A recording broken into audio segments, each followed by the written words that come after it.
کرسی پڑھنے والے کے متعلق یہ بھی ہے کہ اگر ہر فرض نماز کے بعد کسی کی عادت ہے کہ وہ آیت الکرسی پڑھ لیا کرتا ہے ہر فرض نماز کے بعد، تو فرمایا گیا کہ جب اس کی روح نکلنے کا وقت آئے گا، اس کی روح نکلنے کا وقت آئے گا تو ایسا ہوگا کہ اس کی روح ادھر نکالی جا رہی ہوگی، ایک قدم دنیا میں ہوگا، دوسرا قدم جنت میں ہوگا،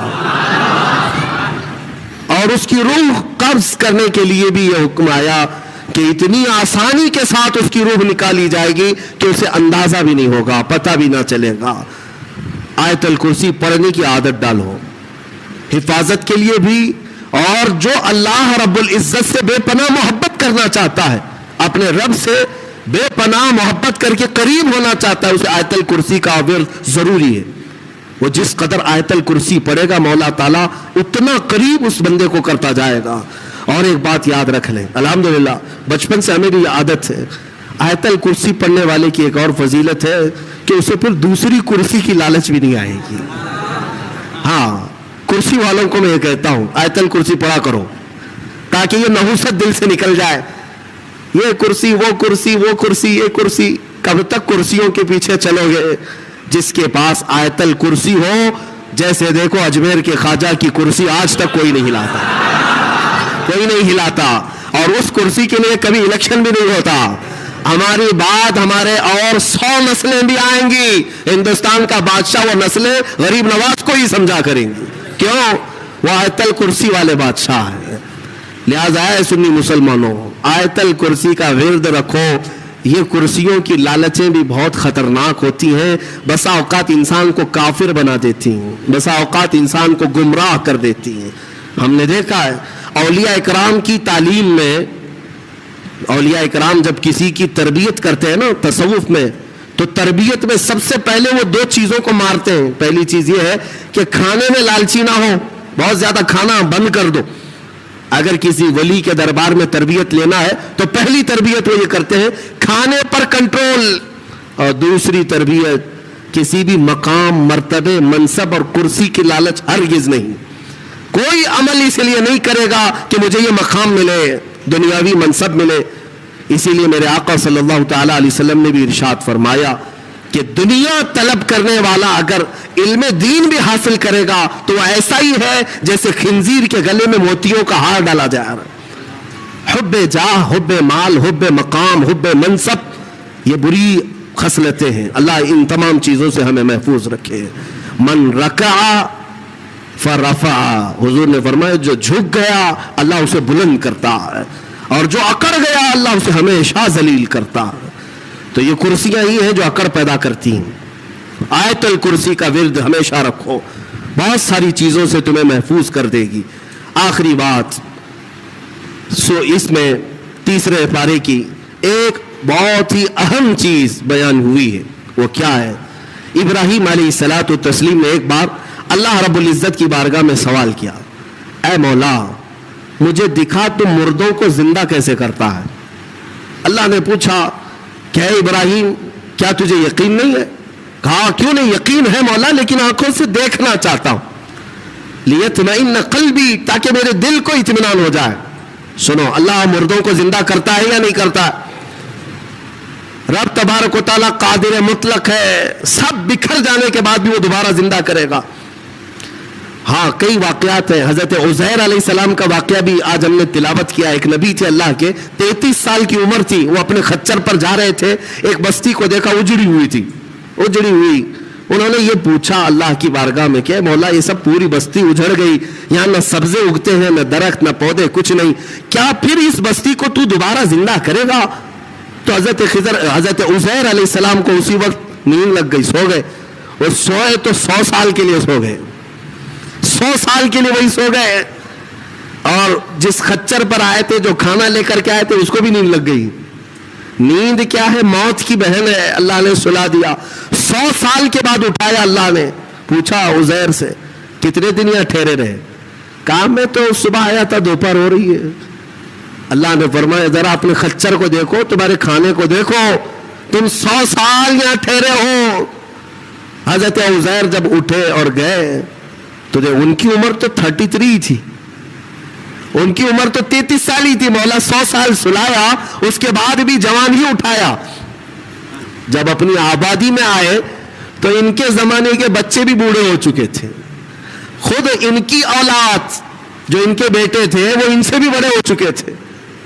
118 سال, 115 سال, 110 سال کے ان کی عمریں ہیں, اور حضرت عزیر کی عمر تو 33 سال ہے.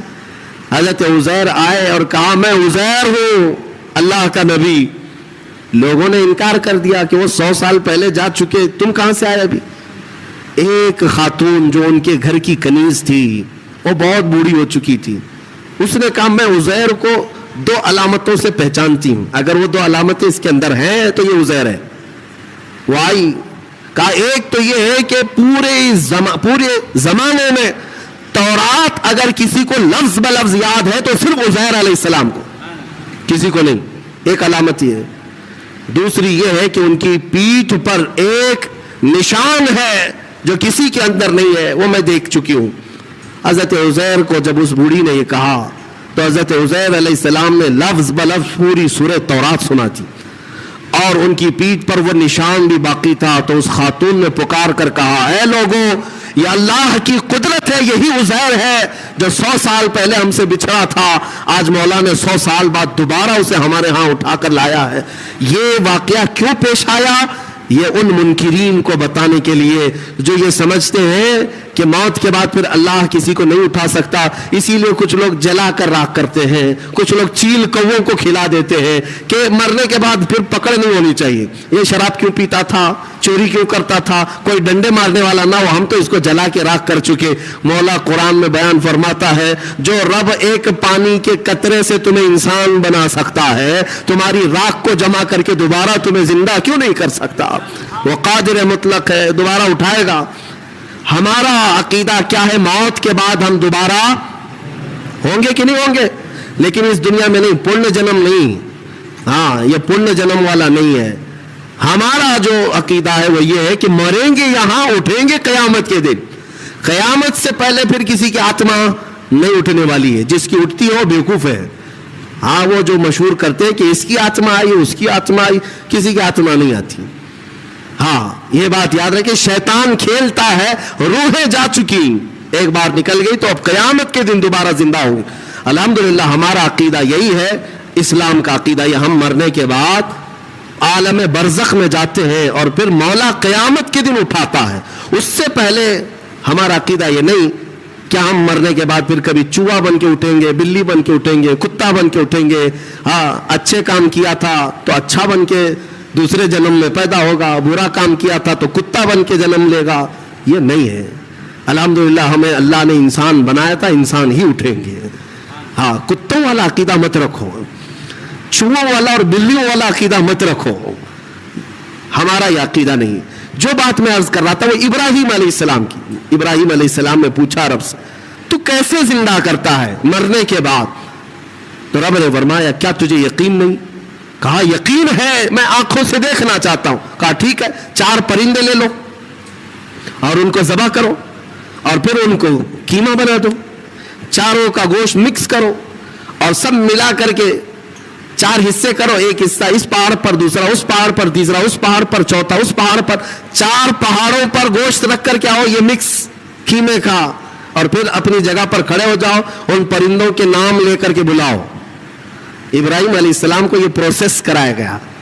ابراہیم علیہ السلام نے کیا کیا لیے؟ ایک کوا لیا, توجہ چاہتا ہوں, کیا لیا؟ کوا لیا, دوسرا مرغا لیا, تیسرا کبوتر, چوتھا مور. 4 پرندے لیے, کوا, مرغا, کبوتر, مور. 4 پرندے لیے اور چاروں کو ذبح کیا, پھر ان کا قیمہ بنایا. گوشت سب قیمہ بنا کر مکس کیا اور 4 حصوں میں 4 پہاڑوں پر رکھ کر آئے. پھر اپنی جگہ پر آ کر کے انہیں پکارا. اللہ کے حکم سے مرغا بھی آئے, کوا بھی آئے, کبوتر بھی آئے اور مور بھی آئے. خدا کی قدرت دیکھیں, وہ قیمہ ہوا میں اڑنے لگا اور جس جس پرندے کا جو گوشت تھا وہ اپنے اپنے جسم میں ملنے لگا, اور پھر ان کی جو منڈیاں تھی, منہ, وہ ابراہیم علیہ السلام کے پاس تھی. دھڑ صرف تنہا اڑتا ہوا آیا, اپنے اپنے منہ سے جڑ گیا اور اڑ کر چلے گئے. اللہ نے اپنی قدرت کا مشاہدہ اپنے نبی کو کروایا.